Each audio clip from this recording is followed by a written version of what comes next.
Have you ever looked around and realized that the people you thought would always be there just aren't anymore? It hits differently when you're older. Your kids are wrapped up in their own lives, dealing with mortgages and teenagers and career stress. Your siblings are fighting their own health battles or living states away. Friends you've known for decades are slowing down, moving to assisted living or worse. And suddenly you're sitting there thinking, if something happened to me tomorrow, who would actually show up? It's a gut punch, isn't it? But here's what I've learned after years of watching people navigate their later decades. The ones who thrive, the ones who sleep peacefully at night and wake up with purpose, they're not the ones with the biggest families or the most visitors. They're the ones who figured out something most people never do.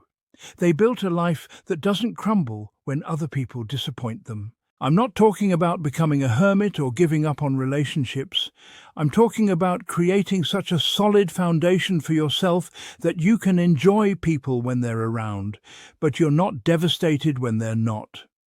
There are 5 pillars that make this possible. 5 sources of strength that never call in sick, never move away, and never get too busy for you. They're always there, waiting for you to lean on them. These aren't complicated or expensive things. They're simple, powerful, and completely within your control. And if you stick with me, I'll show you how each one can transform the way you experience aging, turning those scary what-if thoughts into quiet confidence. First, let's talk about staying mobile. I don't mean you need to be running 5Ks or doing yoga poses that would make a pretzel jealous. I mean being able to get yourself from point A to point B without having to ask for help. When you can still walk to your mailbox, make your own breakfast, and get up from your favorite chair without huffing and puffing, you're holding on to something precious. Your independence. There's this woman in my neighborhood, Margaret, who's 79. Every morning at 7:30, she walks to the corner store to buy a single newspaper. Could she get it delivered? Sure. Could her son pick one up for her? Absolutely. But she tells me, that walk is my declaration that I'm still here, still moving, still choosing how to start my day. She's protecting something most people don't even realize they're losing until it's gone. Your body wants to keep working for you, but you have to keep working with it. Those 10 minutes of stretching while your coffee brews, that short walk after lunch, choosing the stairs instead of the elevator when you can. These aren't just good for your muscles and bones, they're good for your soul. Because every time you move your body, you're telling yourself, I'm not done yet. I'm not sitting around waiting for someone to take care of me. The fear of falling, of getting stuck, of needing help with basic things, it eats away at people. They start saying no to invitations because they're worried about navigating unfamiliar places. They stop going to the grocery store because they're afraid of not being able to carry the bags. But when you keep your body strong and steady, even if it's not perfect, you keep your options open. You keep your dignity intact. Next, let's be honest about money. Not how much you have, but how well you understand what you have and what you need.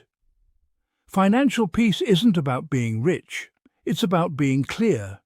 When you know exactly what's coming in and what's going out, when you've simplified your accounts and cut out the subscriptions you forgot you had, when you can look at your bank statement without your heart racing, that's when money becomes a tool instead of a source of anxiety. I know a man named Robert who used to lose sleep over his finances, not because he was broke, but because everything was so complicated. Multiple credit cards, investment accounts he didn't understand, automatic payments he'd forgotten about. After his wife died, he sat down with his daughter and stripped it all down to the basics. One checking account, one savings account, one credit card. He told me, I used to be afraid to answer the phone because it might be about money I owed or didn't understand. Now I know exactly where I stand every day. That clarity is power. When your finances are simple enough that you can explain them in 5 minutes, you don't need to rely on other people to manage your life. You're not calling your kids every time you get a confusing bill. You're not lying awake wondering if you can afford your medications next month. You're in control, and that control gives you peace. The third pillar is having a daily routine that takes care of your health. Not a complicated regimen that requires a personal trainer and a nutritionist, just consistent habits that keep your body and mind functioning well. Taking your medications at the same time every day, drinking enough water, getting some sunlight, moving your body a little, eating food that nourishes you instead of just filling you up. There's magic in routine, especially as we age. When you have a rhythm to your days, you're less likely to forget important things. You're less likely to skip meals or miss doses.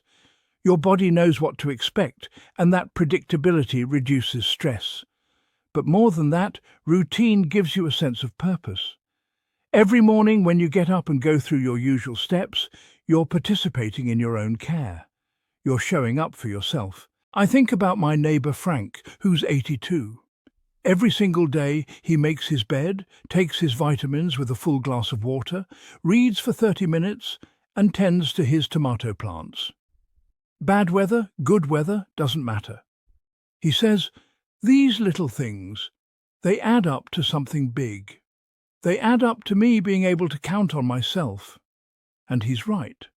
When you can count on yourself to do the basics day after day, you build a foundation of self-trust that no one can shake. Fourth, we need to talk about emotional strength. This might be the most important one because life is going to keep throwing curveballs at you. Friends will get sick. Family members will disappoint you. Your own body will have good days and bad days. If you fall apart every time something doesn't go according to plan, life becomes exhausting and scary. Emotional resilience isn't about pretending everything's fine or never feeling sad. It's about feeling your feelings without letting them control your life. It's about being able to sit with loneliness without being consumed by it, to face disappointment without giving up hope, to grieve losses without losing yourself in the grief. I remember talking to a woman named Dorothy after her husband of 50 years passed away.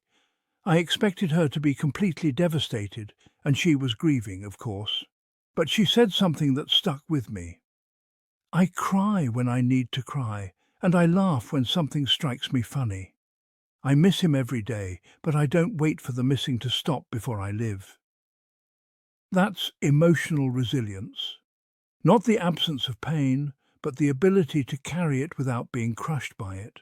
When you're emotionally strong, you're not at the mercy of other people's moods or choices. If your son doesn't call when you expected him to, you're disappointed but not destroyed.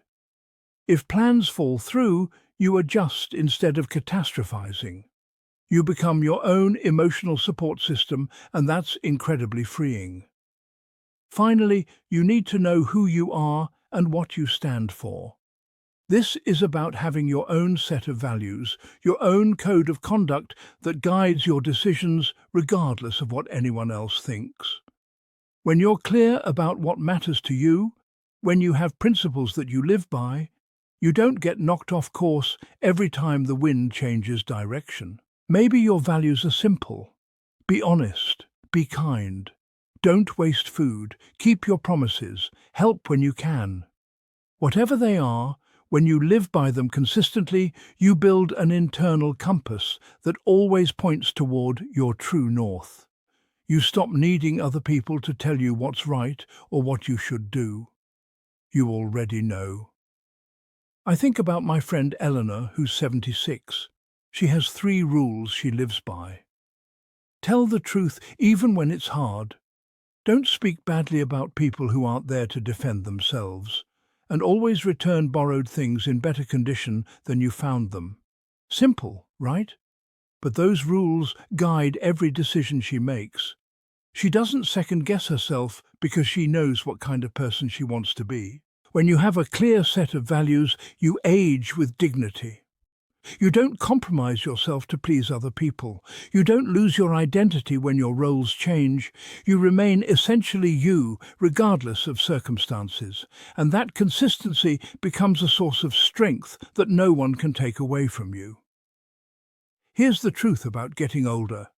The people who struggle the most are often the ones who spent their whole lives depending on external sources of support. They put all their eggs in the basket of family, friends, and circumstances beyond their control. When those things shift, and they always do, these people feel lost and helpless. But the people who age well, who maintain their sense of purpose and peace, even when life gets complicated, they've learned to be their own foundation. They've built lives that are stable from the inside out. They enjoy relationships and community when they're available, but they don't collapse when they're not. This isn't about becoming selfish or isolated. It's about becoming self-sufficient in the deepest sense. When you can take care of your basic needs, manage your emotions, live by your values, and maintain your health, you're not a burden to anyone. You're a whole person, complete in yourself, with plenty to offer others from a place of strength rather than need. The beautiful thing about these 5 pillars is that you can start building them today, regardless of your age or circumstances. You don't need anyone's permission or help. You just need to decide that you're worth the effort, that your peace and independence are worth protecting. Maybe you start with 10 minutes of movement each morning. Maybe you simplify one aspect of your finances this week. Maybe you establish one small health routine that you can stick to. Maybe you practice sitting with difficult emotions instead of running from them. Maybe you write down 3 values that you want to guide your decisions. Whatever you choose, remember this. Every small step you take toward self-reliance is an investment in your future peace of mind. Every habit you build, every skill you develop, every moment you spend strengthening these pillars, you're creating a life that can weather any storm. You deserve to age with confidence, knowing that no matter what happens, you have what it takes to take care of yourself. You deserve to sleep peacefully, knowing that your well-being doesn't depend on other people's availability or good intentions. You deserve to wake up each morning with a sense of purpose and capability, regardless of who shows up or doesn't show up in your life. The most successful agers aren't the ones with the most money or the biggest families. They're the ones who learn to be their own best friend, their own most reliable support, their own source of strength and stability. And that's something you can become, starting right now. If this message resonated with you, I'd love to hear about it in the comments below. Tell me which of these 5 pillars speaks to you most, or share your own insights about what's helped you build a more independent, peaceful life. Your wisdom could be exactly what someone else needs to hear today. And if you found value in this video, please give it a thumbs up and consider subscribing to our channel. We're here to support you in creating a life of dignity, purpose, and peace, regardless of what the calendar says about your age. Because your best years don't have to be behind you. With the right foundation, they can be right now, and they can continue for years to come. Thanks for spending this time with me today. Remember, you're stronger than you think, more capable than you know, and more valuable than you sometimes feel. Take care of yourself, because you're worth it.